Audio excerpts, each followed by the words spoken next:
내 모든 시험 무거운 짐을 주 예수 앞에 아뢰이면 큰 짐에 쌓인 날 돌아보사 내 근심 모두 맡으시네. 내 모든 괴로움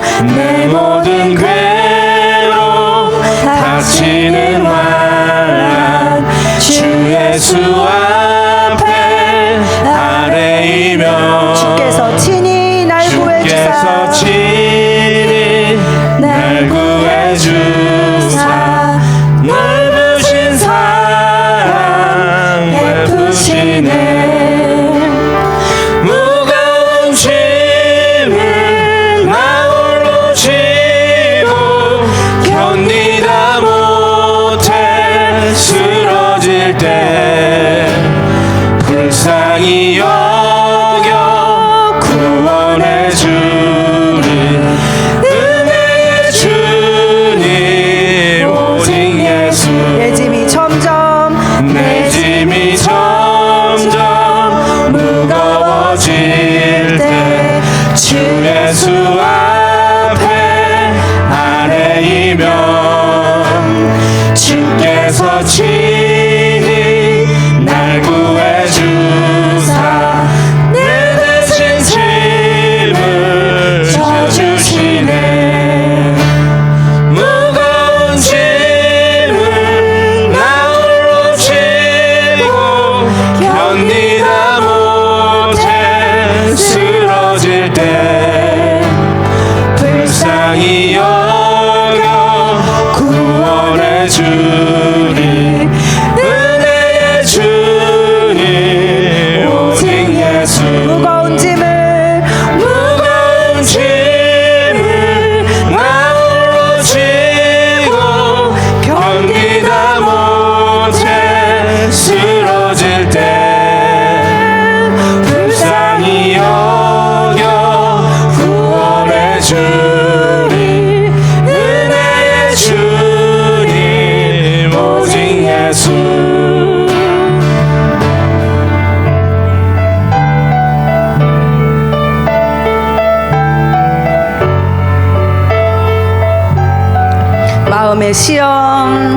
마음의 시험 무거운 죄를 주 예수 앞에 아뢰이면 예수께서 나의 능력이 되사 세상을 이길 힘 주시네. 무거운 짐을 나 홀로 지고 견디다 못해 쓰러질 때 불쌍히 여겨 구원해 주리 은혜의 주님 오직 예수. 무거운 짐을 나 홀로 지고 견디다 못해 쓰러질 때 불쌍히 여겨 구원해 주리 은혜의 주님 오직 예수. 무거운 짐을 나 홀로 지고 견디다 못해 쓰러질 때 불쌍히 여겨 구원해 주리 은혜의 주님 오직 예수. 목소리로만 고백합니다. 무거운 짐을 나 홀로 지고 견디다 못해 쓰러질 때 불쌍히 여겨 구원해 주리 은혜의 주님 오직 예수. 불쌍히 여겨 구원해 주리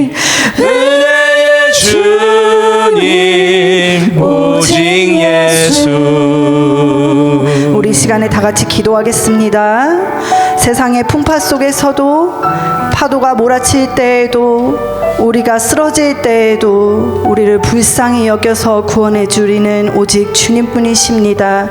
우리 다 같이 마음에 있는 것을 주님께 내어놓는 시간을 가지겠습니다.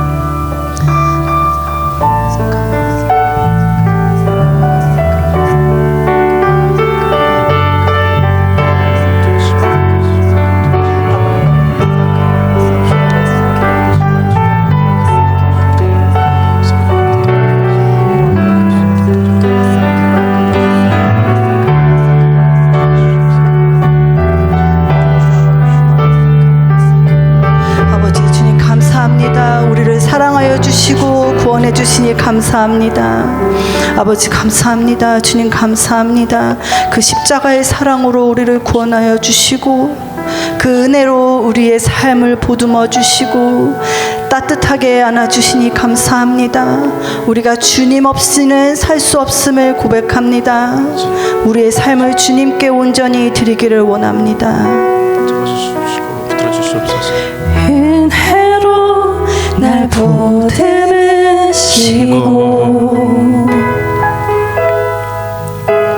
사랑으로 품어주셔도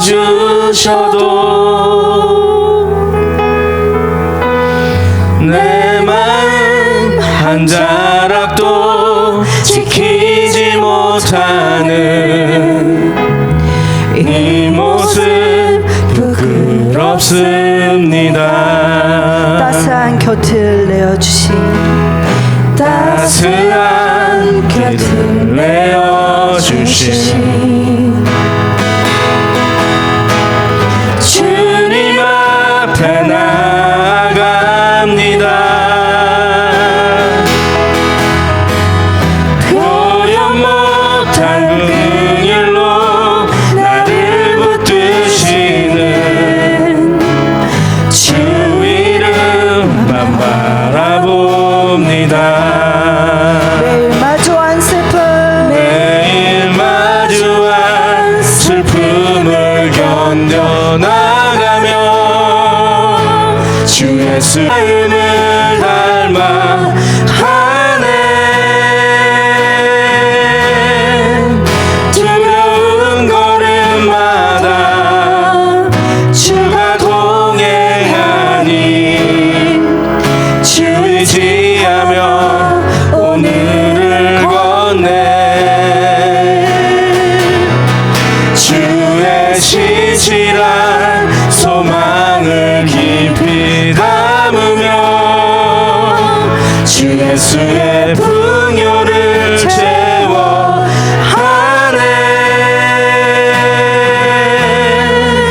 하나님의 자녀로 명예 지켜가며 깊어진 삶을 주께 드리네.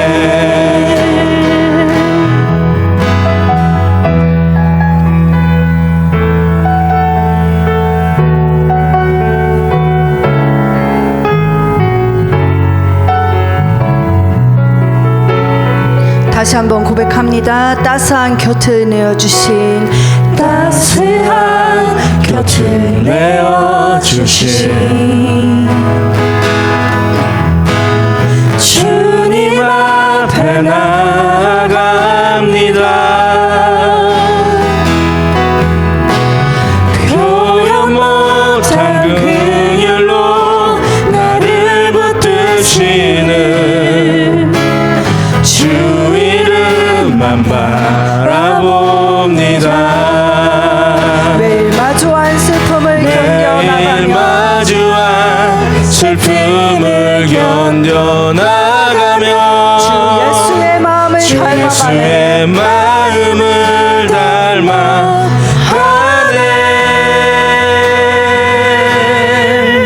두려운 걸음마다 주가 동행하니 주 의지하며 오늘을 건네. 주의 신실한 소망을 깊이 주 예수의 풍요를 채워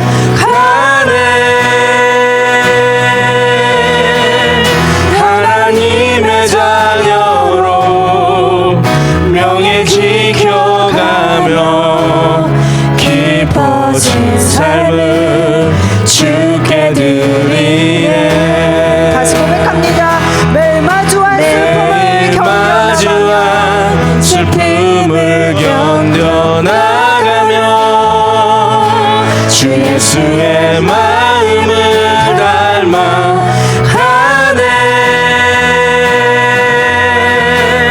두려운 걸음마다 주가 동행하니 주 의지하며 오늘을 건네 주의 신실한 소망을 깊이 담으며 주 예수의 풍요를 채워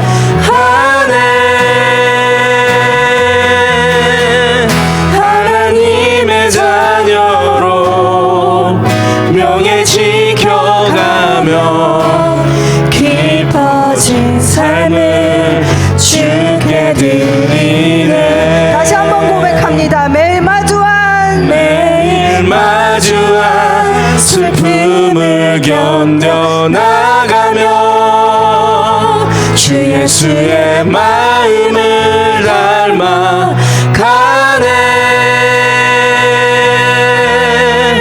두려운 걸음마다 주가 동행하니 주 의지하며 오늘을 건네 주의 신실한 소망을 깊이 담으며 주 예수의 풍요를 채워가네. 하나님의 자녀로 명예 지켜가며 깊어진 삶을 주께 드리네.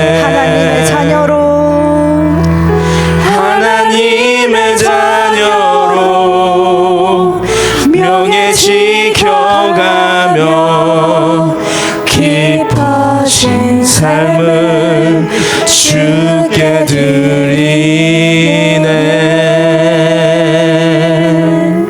주님 감사합니다. 우리 다 같이 일어나셔서 임내송으로 다 같이 예배를 시작하겠습니다.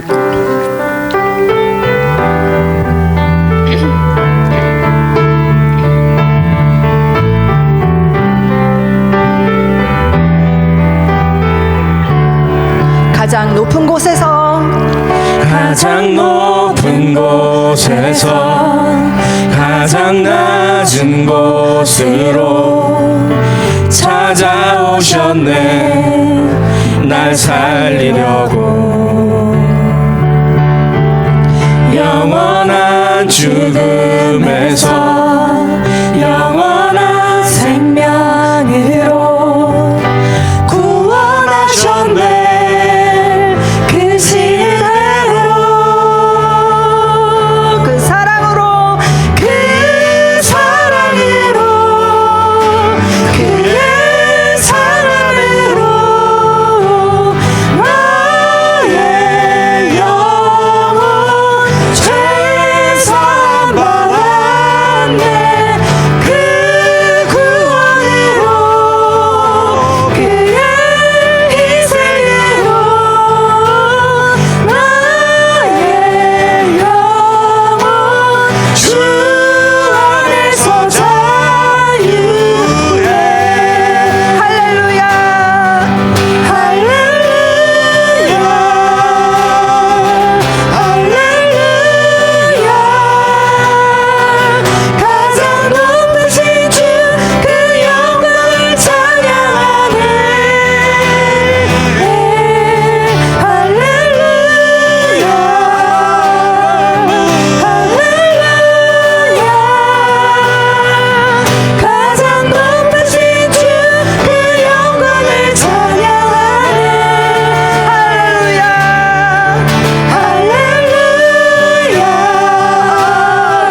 아멘.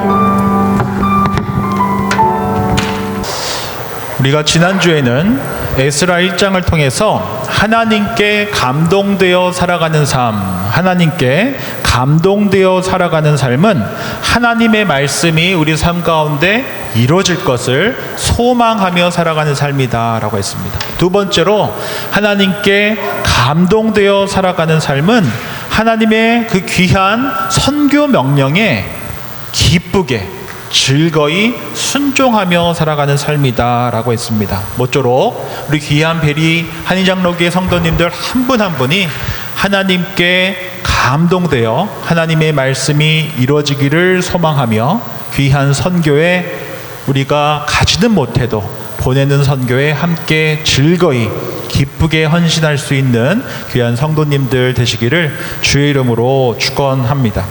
오늘 함께 나눌 에스라 3장은 마침내 스룹바벨과 예수아를 필두로 성전 재건이 시작되는 내용을 담고 있습니다. 예레미야를 통해서 하나님께서 예고하셨던 그 70년이라고 하는 그 시간이 마침내 찾아오게 되었고 70년 동안 하나님의 말씀이 이루어질 것을 소망했던 이스라엘 백성들에게 마침내 그 날이 이루어진 것입니다. 그렇다고 한다면은 이 70년이라고 하는 그 세월은 언제부터를 뜻하는 것일까요? 아마도 다니엘이 바벨론에 최초로 포로로 끌려갔던 그 시기부터 예루살렘에서 성전이 재건하기 시작한 그 시기가 딱 70년이고 또는 주전 586년 남유다가 시드기야 왕 때 멸망하고 성전이 재건된 것이 완공된 그 시기가 516년이기 때문에 그때를 70년으로 보기도 합니다.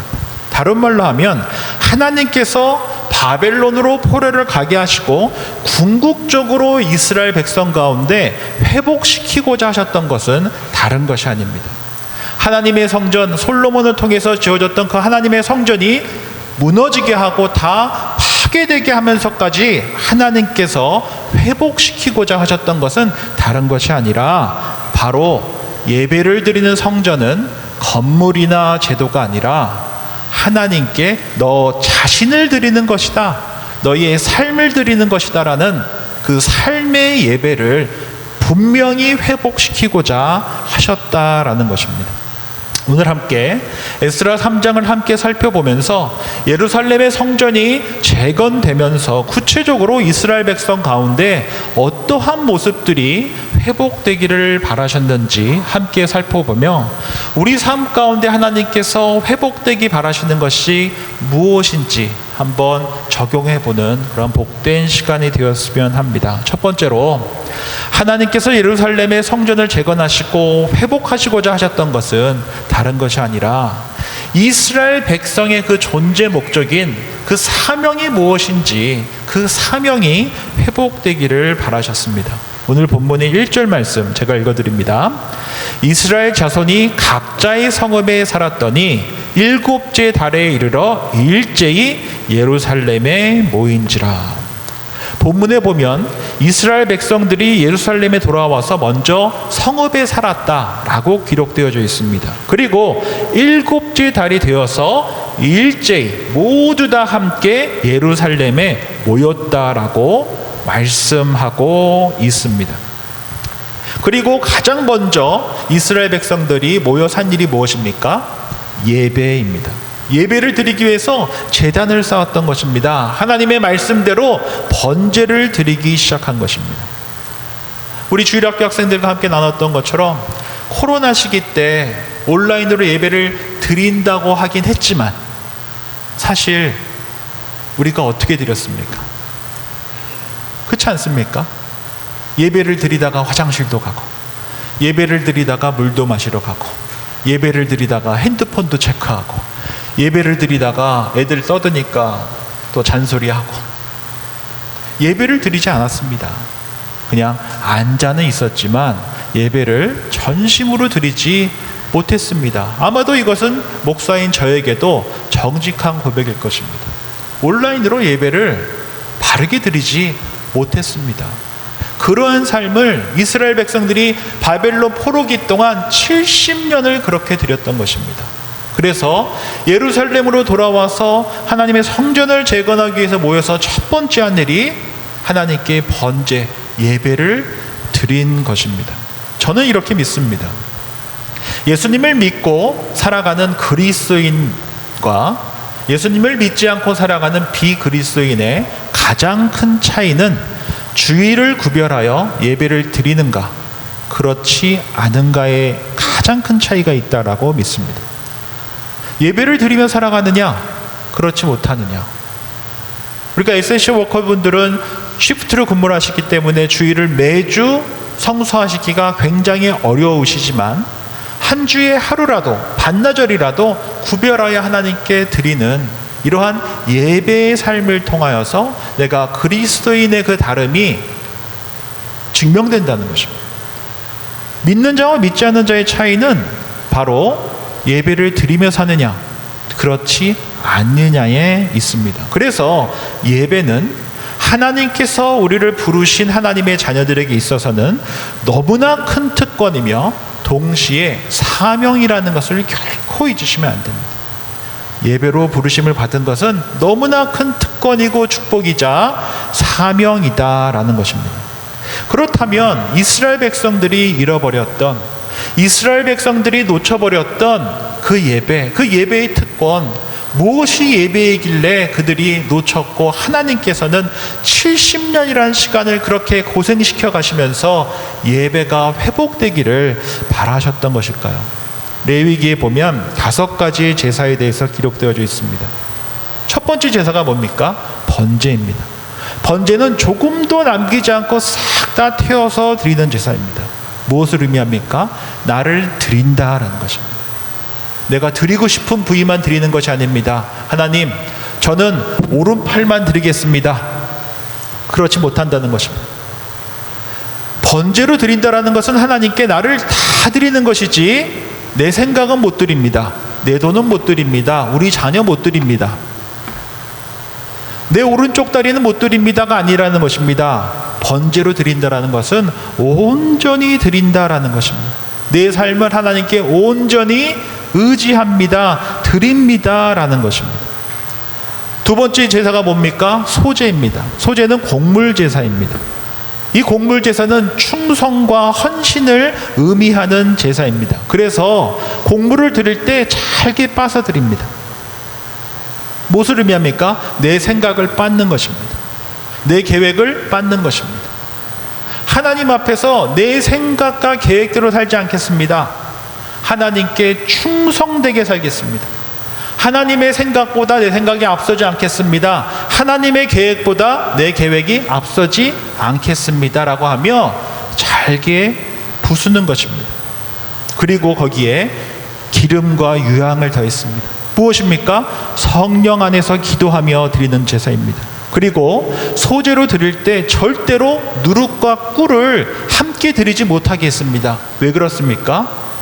부풀지 말라고, 헛된 생각하지 말라고, 꾸미지 말라고, 너의 생각을 꾸며서 하나님의 뜻인 것처럼 하지 말라고 잘게 빻아서 드려야 했습니다.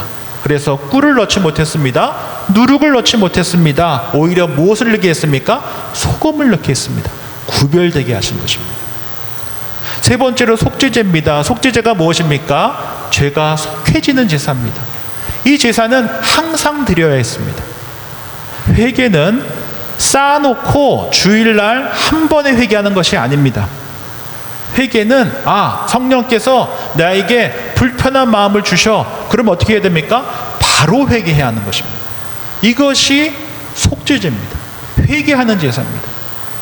왜 죄를 쌓아놓고 나중에 회개합니까?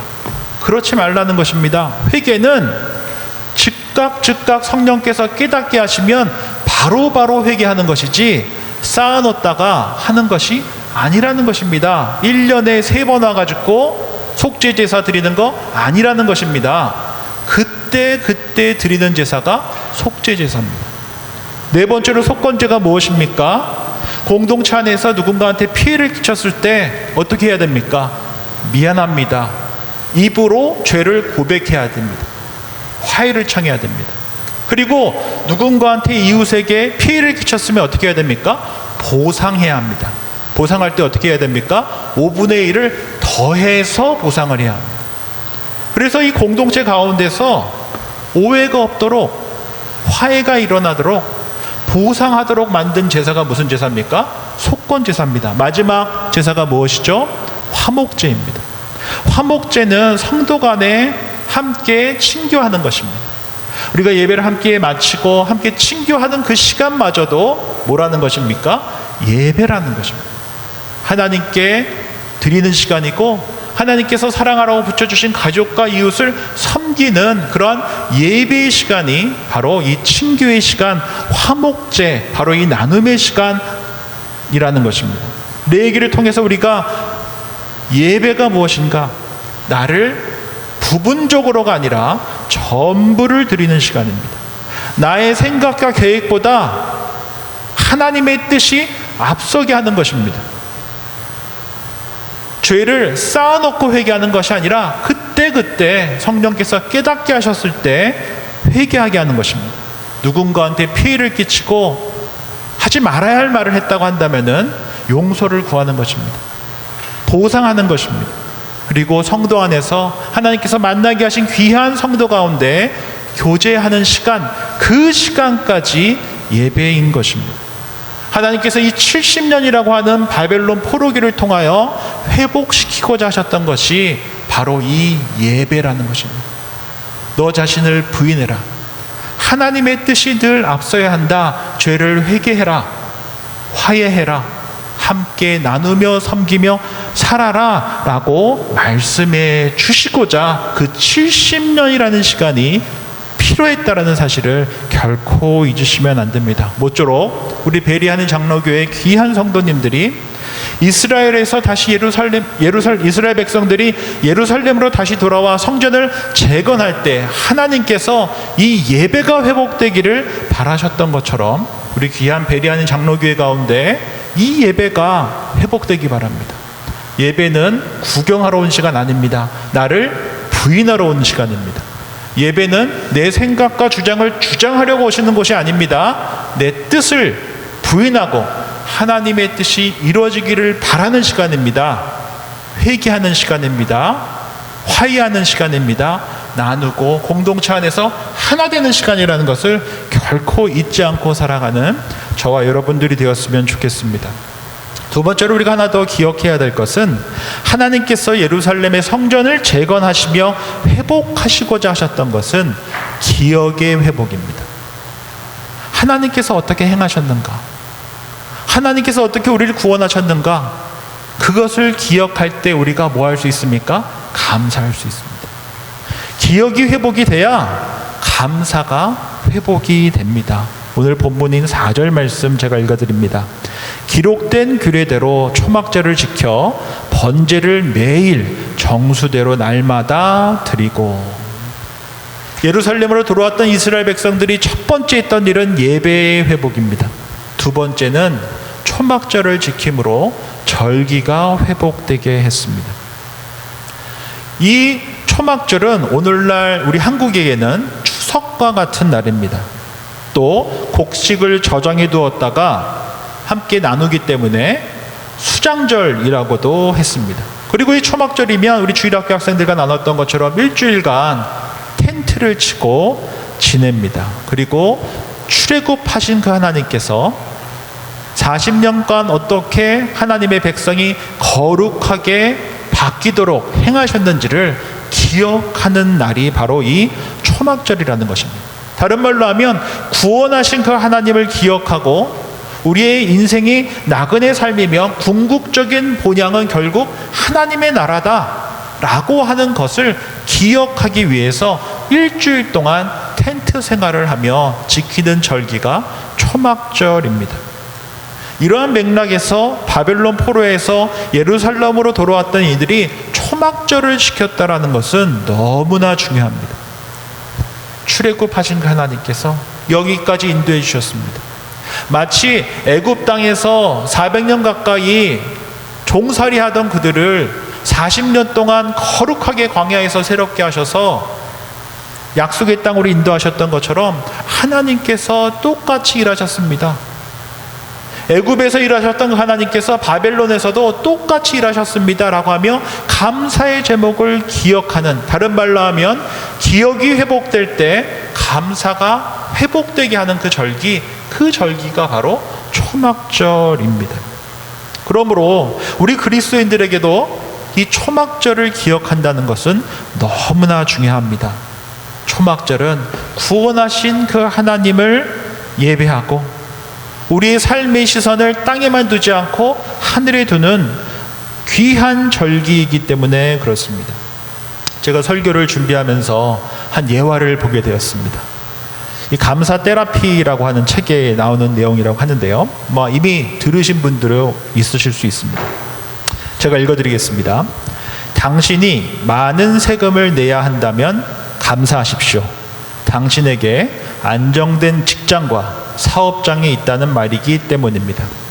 아마 여기서 이 고소득자이신 분들은 아닌데요 라고 하시는 분들이 있으실 수 있습니다. 캐나다가 워낙 세금을 많이 떼니까. 당신의 몸무게가 늘어 옷이 맞지 않는다면 감사하십시오. 당신은 먹을 것이 넉넉한 인생을 살아오신 것입니다. 세탁할 옷이 집 한 구석에 쌓여 있거든 감사하십시오. 당신에게는 적어도 갈아입을 옷의 여유가 있다라는 뜻이기 때문입니다. 당신의 집에 대청소가 필요하고 문고리를 갈아야 하고 창문을 갈아야 한다면 감사하십시오. 당신의 몸을 위탁할 집이 있기 때문입니다. 멀리라도 주차할 공간을 찾았다면 감사하십시오. 당신에게 잠시라도 걸어갈 운동의 기회가 주어졌기 때문입니다. 지금 한국이 좀 시끄러워서 이 예화가 적절한지 잘 모르겠는데 그래도 읽어드리겠습니다. 당신에게 불평할 대통령이 있다면 감사하십시오. 당신은 언론의 자유가 보장된 나라에서 살고 있는 것입니다. 교회 뒷자리에 앉아있는 교우의 찬송 음정이 엉망으로 들리고 있다면 감사하십시오. 당신의 청각은 정상이기 때문입니다. 아침에 울리는 자명종 소리가 고통스럽게 들리거든 감사하십시오. 당신에게 일어나야 할 하루가 기다리고 있기 때문입니다. 하루 해가 저물어 온몸이 나른하고 피곤하거든 감사하십시오. 당신은 오늘 하루도 생산적으로 살았다라는 의미이기 때문입니다. 우리가 인생을 살아가면서 얼마든지 불평할 조건을 찾을 수 있습니다. 그렇지 않습니까? 어차피 똑같은 인생을 살아가는데 불평할 조건을 찾으려고 하면은 끝도 없습니다. 그런데 우리 믿음의 사람들은 어떤 선택을 합니까? 감사의 조건을 찾는 사람들입니다. 감사할 게 막 떠오르지 않아도 어떻게 하셔야 돼요? 찾으셔야 돼요. 불평할 조건은 가만히 있어도 막 눈에 보이잖아요. 그래서 감사의 조건은 찾으셔야 돼요. 이것이 바로 믿음의 선택입니다. 모든 상황 속에서 불평할 조건은 막 떠오르는데 감사의 조건을 찾는다는 것 쉬운 일은 아니지만 찾으십시오. 그것이 믿음입니다. 감사의 조건을 찾으며 살아가는 삶이 믿음을 갖고 살아가는 것입니다. 왜 성전 재건을 위해 예루살렘으로 돌아왔던 이스라엘 백성들이 초막절을 먼저 지킨 것이 중요할까요? 불평할 조건들이 얼마든지 있지만 하나님 아무것도 없는데요. 정말 아무것도 없는데요. 라고 불평할 조건들이 얼마든지 있지만 그날을 지키며 그 절기를 지키며 무엇을 한 것입니까? 감사의 조건을 찾는 믿음의 선택을 했었다라는 거죠. 70년 동안 그 시간 속에서 하나님께서 우리를 새롭게 하셨구나 라고 하는 그 감사의 조건을 찾는 절기가 초막절이었기 때문입니다. 마태복음 12장에 보면 우리가 잘 아는 오병이어의 이야기가 나옵니다. 예수님께서 복음을 전하시고 수많은 무리가 시간이 늦어서 먹을 것이 없는 것입니다. 우리 주님은 그들을 보시고 긍휼히 여기십니다. 그리고는 예수님께서 그냥 뭔가 보여주시면 되는데 어떻게 하시죠? 제자들에게 뭐라 말씀하십니까? 너희가 먹을 것을 줘라. 주님, 제가 뭘 갖고 있다고 다 놓고 주님을 따라왔는데 제 주머니에 뭐가 있습니까? 라고 하는 불평의 조건이 얼마든지 있습니다. 그러자 제자 중에 이렇게 이야기합니다. 우리가 가서 200데나리온 떡을 사다 먹으리까 5,000명을 어떻게 먹이라는 의미입니까? 라고 하며 바로 계산을 합니다. 이럴 때는 머리가 얼마나 빨리 돌아가는지 모릅니다. 그러나 그 대답은 우리 주님께서 기대하셨던 대답이 아닙니다. 왜냐하면 지금까지 예수님과 함께 해오면서 우리 주님께서는 단 한 번도 생각하지 못한 방법으로 지금까지 함께 해 주셨기 때문입니다. 그러나 우리 주님께서는 제자들을 어떠지 않으셨습니까? 책망하지 않으셨습니다. 그리고 요한복음 6장에 보면 다른 세 개의 복음서와 공관복음과는 다르게 한 아이가 등장합니다. 그리고 오병이어를 갖고 있는데 그것이 전부라며 우리 주님께 가지고 나옵니다. 그리고 우리 주님께서는 5,000명을 앞에 두고 오병이어를 들고 어떻게 하십니까? 축사하십니다. 영어 성경으로 보면 gave thanks라고 되어 있습니다. 하나님께 감사를 드렸습니다. 우리 주님께서 바라시는 것은 다른 게 아닙니다. 이것입니다.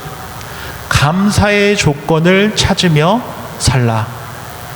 이것이 믿음의 삶이다 라고 말씀하십니다.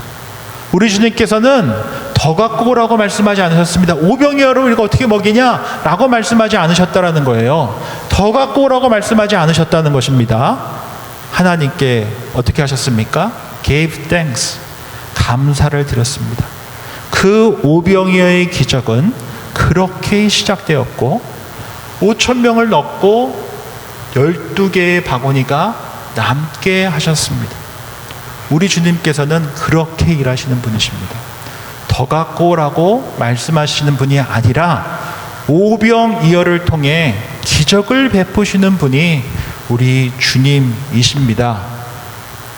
불평의 조건을 찾는 것이 아니라 감사의 조건을 찾으며 오병이어를 그 기적으로 이어가시는 분이 우리 주님이시다라는 것입니다. 오늘은 에스라 3장을 함께 살펴봤습니다. 바벨론 포로기를 마치고 예루살렘의 성전 재건을 위해 돌아온 이스라엘 백성들이 한 두 가지 있습니다. 첫 번째는 예배를 드린 것입니다. 예배의 회복이 일어나기를 바라셨기 때문입니다. 예배는 나를 부인하는 것입니다. 내 생각과 계획보다 하나님의 뜻이 앞서게 하는 것입니다. 회개하는 것입니다. 화해하는 것입니다. 참된 친교가 일어나는 시간입니다. 그러한 예배가 우리 베리하는 장로교회 공동체 가운데 일어나기를 바랍니다. 두 번째로 우리가 하나 더 기억할 것은 무엇입니까? 초막절을 지키며 감사의 제사를 드렸습니다. 모쪼록 우리 귀한 성도님들도 우리 주일학교 학생들처럼 오늘 밤에 교회에서 나눠드린 주보 뒤에 올 한 해 쭉 돌아보시면서 생각지도 못한 불평의 조건들 찾기보다 하나님께 감사의 조건 3가지를 한번 기억해 보시고 적어 보시는 그런 복된 주일 저녁이 되시기를 주의 이름으로 축원드립니다. 기도하겠습니다. 좋으신 주님 감사합니다. 오늘 주신 말씀 기억하며 우리 모두 주님의 회복을 경험하며 살아가게 해 주십시오. 우리의 예배가 회복되게 해 주십시오. 나를 부인하고 하나님만 높이는 우리가 되게 해 주십시오. 사랑하라고 붙여주신 귀한 가족들과 교우 간에 아름다운 회복이 일어나게 해 주십시오. 함께 예배자로 부르신 그 부르심 안에서 함께 교제하고 찬양하며 살아가게 해 주십시오. 뿐만 아니라 우리가의 감사가 회복되게 해 주십시오. 불평의 조건을 찾는 삶을 멈추고 감사의 조건을 찾는 믿음의 삶을 살아가게 해 주십시오. 그리하여 대림절 둘째 주일을 맞이하며 우리 주님께서 하늘 영광 버리시고 이 땅에 오신 이유가 바로 막힌 담을 주의 육체로 허무시고 우리에게 회복을 선물로 주시기 위함임을 마음에 새기는 복된 절기 되게 해 주십시오. 한번 사랑하시면 끝까지 사랑하시는 예수님의 이름으로 기도드립니다. 아멘. 다 함께 일어나셔서 결단 찬양 주님께 올려드리겠습니다.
좋으신 주님 감사합니다. 오늘 주신 말씀 삶에 받고 우리 모두 주 안에서 참된 회복을 경험하게 해주십시오. 우리의 예배가 회복되게 해주십시오.